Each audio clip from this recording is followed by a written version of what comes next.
Hello chess fans, this is Rick from Chess to Impress with a video on Bobby Fischer losing a bet. In fact, Bobby Fischer lost 2 bets. Let me tell you what happened. In 1968, US Grandmaster Paul Banco composed a mate in 3 problem. He showed it to Bobby Fischer, who immediately bet him that he could solve it in less than half an hour. After losing the bet, and after having been shown a solution, Fischer bet that there had to be a second key move, and that he would find it by the next morning. He also lost this bet. Let's have a look at that mate in 3 problem that Banco composed. This is the position. White to play and checkmate the black king in 3 moves. Of course, this has nothing to do with an actual game. White is a queen and 2 bishops up, but there's only one way he can checkmate the black king in 3 moves. Of course, this is a very complicated mate in 3. I mean, if Bobby Fischer couldn't find it at the height of his powers, then it must be very difficult. You may want to put the video on hold and try for yourself. If you can find it, you are stronger than Bobby Fischer. That would be quite an achievement. Because I'm going to give the solution now. The only way to checkmate the black king is starting with bishop c4. That of course takes away a number of squares of the king. Black has only 3 possible moves now. If he plays king f5, then there is queen f3 check. And if the king goes to e5, then there is queen f4 checkmate. And if the king goes to g6 instead, which is the only other square, then it's checkmate with queen f7 checkmate. So that's after the key move bishop c4 and then king f5. Of course, black can also play king f6. In that case, then there's a checkmate in 2 only with queen d6 check.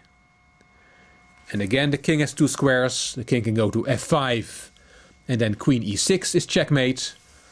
Or the king can go to g7 and then queen h6 is checkmate. The last option after bishop c4, the key move, is for the king to go to e4. And then actually it's mate on the next move, so it's a mate in 2 after this move. Queen d5 is checkmate. Quite complicated, quite difficult. All these diagonals that the bishops take away, and then the queen takes the remaining squares away.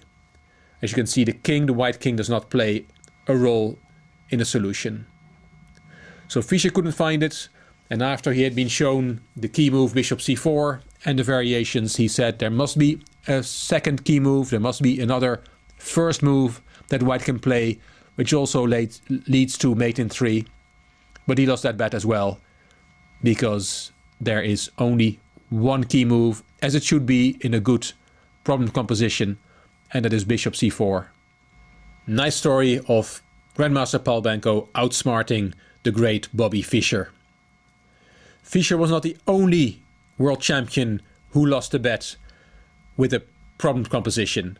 Let me tell you the story about the first world champion, Wilhelm Steinitz. I've taken the Banco-Fischer position as well as the other positions I'll show you from The Joys of Chess, the chess book written by Christian Hesse. And actually Wilhelm Steinitz won a bet.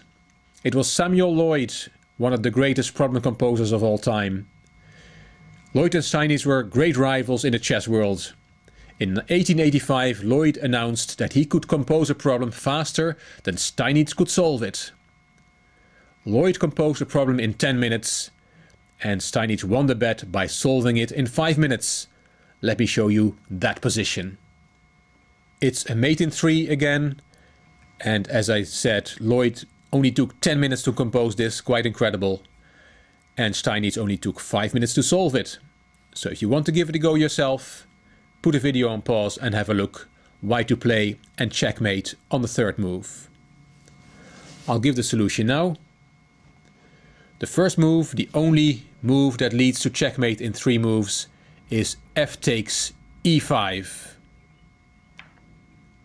Probably surprising because that f-pawn was taking a flight square away from the king, but this is the only way it works. Now black has 4 possible moves. Let's look at all 4. If black plays g6 here, then there is queen f1, and black has 4 possible moves. I won't give you all 4, I'll show you one of them. For example, h3, then queen f4 is checkmate. You can look for the other 3 variations yourself. So that after g6, the second option that black has is king g5. And then the only move that leads to mate in 2 from here is queen f3. Again, black has 4 possible moves. I'll show you one. After h3 there is queen takes g3, checkmate. And in the other 3 variations there's also a checkmate from white on that 3rd move.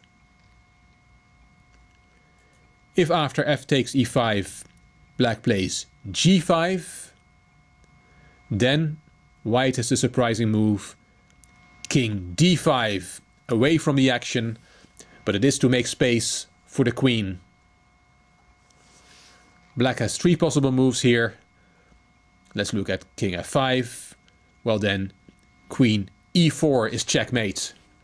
And finally, if after f takes e5 black plays the pawn to h3, then the way to checkmate black in 2 moves from here is queen f3 check. There's 2 possible moves. If the king goes to g5, then queen takes g3 is checkmate. And if the king goes to h4, then queen f4 is checkmate. Quite amazing to compose a problem like this in 10 minutes, and also quite special to solve it in only 5. If you did that, then I'm really impressed. But the story's not finished, because Sam Loyd got his revenge. A month later, the bet was that Loyd could compose a problem that Steinitz could not solve at all. Loyd composed a mate in 4, and Steinitz said he had solved it in half an hour. Loyd then asked Steinitz to write down the solution and told him, "Examine the solution carefully." Steinitz took another 5 minutes and said he would stand by his solution.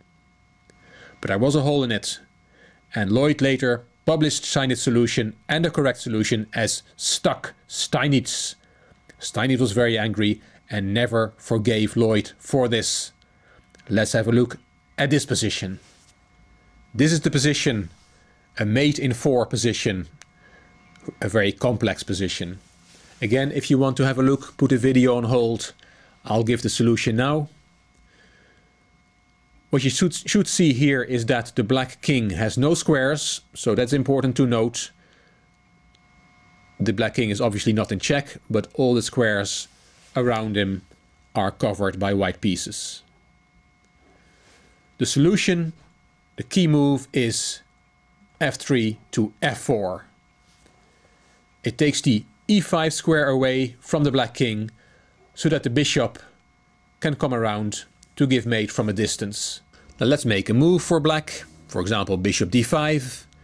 Then there is bishop f8, and there's nothing you can do against the mating combination. For example, let's play a move like f5, then bishop takes g7 check, f6 only move, and bishop takes f6 is checkmate. Quite nice. Well done, Steinitz. But then Loyd said, what about after f4, the key move, which is the correct key move, if then black plays bishop h1? Well, Steinitz's solution was, again we play bishop f8, and if, for example, black plays bishop a8, then again bishop takes d7, and if black plays another move with the bishop, then bishop takes f6 is checkmate. So the same solution. But what Steinitz had overlooked is that after, let's go back to the start, f4 is the key move, then bishop h1, and if now white plays bishop f8 according to Steinitz solution, there is suddenly g2, and that's the move that Steinitz had overlooked, because if you now take on g7, the position is stalemate. With the maneuver bishop h1 and g2, black has stalemated that bishop, and none of black's other pieces can make a move. That pawn on f6 of course is pinned. And if after 2g2 you don't play bishop takes g7 stalemate, but for example play bishop e7, then black has to move f5, and there is no checkmate on the next move. You have to give checkmate on the next move, that will be the fourth move, but there is no checkmate in this position. So this variation does not work. It does not deliver mate in 4. So this is something that Steinitz had not seen, and that's why Loyd called it Stuck Steinitz, and he published this, which brought Steinitz to a rage. But what can we do then? After, again, let's go back to the start. After f4 and then bishop h1, then we should not play bishop f8. But what can we play? The solution here is to play b3. Nice move. It takes away the c4 square from the king, so that the knight on e3 can move. After b3, let's make a move for black. The best move is g6 to take the f5 square away from the knight on e3. Let's make another move. If you don't play g6 but for example play g2, then there is knight f5 checkmate, because that b3 pawn is now covering the c4 square. So back to the position after b3. If you play g6 to take that f5 square away, then there is bishop e7, bishop f3 for example, and then bishop takes f6 is checkmate on the fourth move. So in this variation, white had to play b3 on the second move, and that is something that Steinitz had overlooked, so he lost this bet to Samuel Loyd. What I really liked about this Fischer and Steinitz story is that it brings the practical game together with problem composition. Chess problems are not very popular with top grandmasters, and it's nice that in this case both Bobby Fischer as well as Wilhelm Steinitz got involved with chess problem composers, and it gave us a few nice stories. Hope you liked these stories. If you did, please give the video a thumbs up. Please subscribe to the Chess to Impress channel, and I'm looking forward to hearing what you have to say in your comments. You also may want to check out my Chess to Progress channel. The link is in the description box. This is Rick from Chess to Impress. Thank you very much for watching.